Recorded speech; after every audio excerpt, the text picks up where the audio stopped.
ఇందాక ఆయన నాకు చాలా స్వార్థం వల్ల 2 సినిమాలు చేశానని చెప్పేసి మీతోటి గీతా ఆర్ట్స్లో ఆ స్వార్థాన్ని అర్జున్ మీద చూపించకుండా బన్నీ మీద చూపించకుండా మీ పట్ల ఎందుకు చూపిస్తారనేటువంటి డౌట్ ఎప్పుడైనా వచ్చిందనుకో? What is the reason that is making films with you in big films? ఇప్పుడు గీతా ఆర్ట్స్ చరిత్రలో ఫస్ట్ బిగ్గెస్ట్ ఫిలిమ్స్ మీవే 2 ఫిలిమ్స్ కూడా. ఏమండి, ఫస్ట్ ఆఫ్ ఆల్ స్వార్థం అనేది డెఫినెట్గా నాకు ఉందంటే నేను గర్వంగా ఫీల్ అవుతున్నాను. బట్ అఫ్కోర్స్ కొడుకు ఇచ్చే ఆనందం కానీ కొడుక్కి వాళ్ళు ఇచ్చే ఇది కానీ మీరు అది ఎప్పుడు అది మీటర్ మనం డిసైడ్ చేయలేం. అంత ఇచ్చారు అనుకుంటా బన్నీకి. ఇంకా కోరుకుంటే బన్నీ తప్పు కానీ అది అరవింద్ గారు తప్పు కాదు.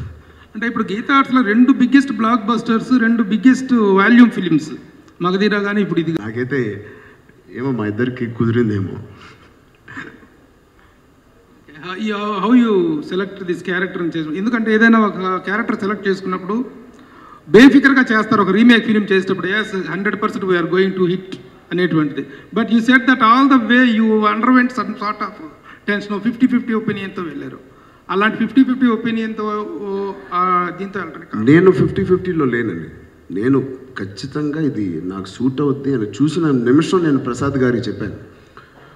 50-50 నా భయం ఏంటంటే నాకున్న ఈ కాన్ఫిడెన్స్ అందరికీ, మా టీం అందరికీ ఉండాలనేది నా కోరిక.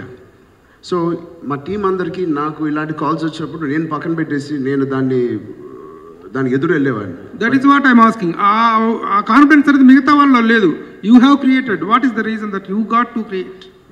లైక్ అంటే ఒక మంచి సినిమా నిజంగా దిల్రాజు గారు చెప్పినట్టు మన ఇండస్ట్రీలో ఉన్న హీరోలు అందరూ ఒక డెసిషన్కి వస్తే కేవలం ఇప్పుడు ఆ సీట్ని కాపాడుకోవడానికో లేకపోతే నంబర్స్ని కాపాడుకోవడానికో మనం సినిమాలు మొదలు పెడితే నిజంగా మనల్ని ఎవరు కాపాడలేరు. మేబీ ఆ నంబర్స్ వస్తాయి.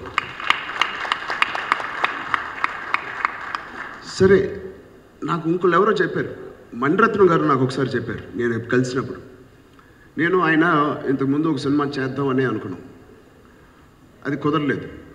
అప్పుడు ఒకే ఒక మాట అన్నాడు, సరే చరణ్ నువ్వు నా సినిమా చేయకపో మళ్ళీ వస్తాను నీకు మంచి కథతో, బట్ నువ్వు ఇంత సాధించావు, నువ్వు ఇంత పెద్ద హీరోవి, నీకేమి లోటేం లేదు ఒక మార్కెట్ పరంగా, ఎందుకు నువ్వు సేఫ్ జోన్లో చూసుకుంటావు? నీ కెరియర్లో నా సినిమా ఒక డిఫరెంట్ సినిమా అవుద్ది.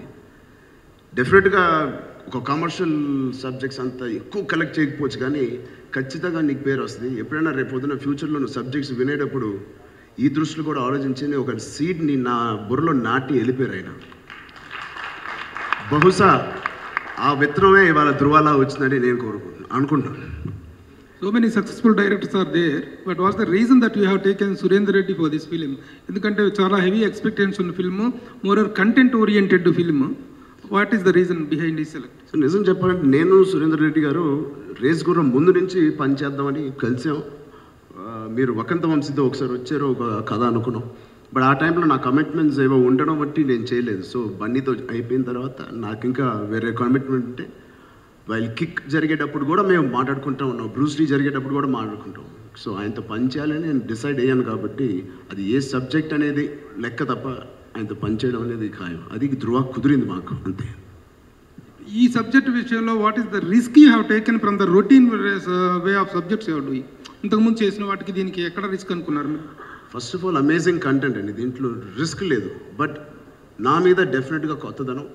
మన హీరోలు ఎప్పుడు ఇలాంటి ఇద్దరు ఈక్వల్గా, ఇది విలన్ హీరో సబ్జెక్ట్ కూడా అన్నాను నేను. ఇది యాక్చువల్లీ చెప్పాలంటే ఒక మల్టీ స్టార్ ఫిల్మ్. ఇద్దరు ఈక్వల్గా ఉండే ఒక సినిమా. ఇంగ్లీష్లో బ్యాట్మ్యాన్ ఉంటుంది, జోకర్ అండ్ బ్యాట్మ్యాన్, అలాంటి ఒక సినిమా. ఇలాంటి ఒక సినిమాని నేను ఒప్పుకోవడం అనేది ఒకటి, నిజంగా ఇది కన్విన్సింగ్గా చేయడం అనేది మా డైరెక్టర్ చేతిలో ఉంది తప్ప ఇంకా దీంట్లో రిస్క్ అనేది లేదు. Content is a super hit content. అది మేము ఎంత బాగా చేసాం, ఎంత బాగా తీసాం అనేది మా మీద డిపెండ్ అయింది తప్ప కంటెంట్లో లోపం లేదు.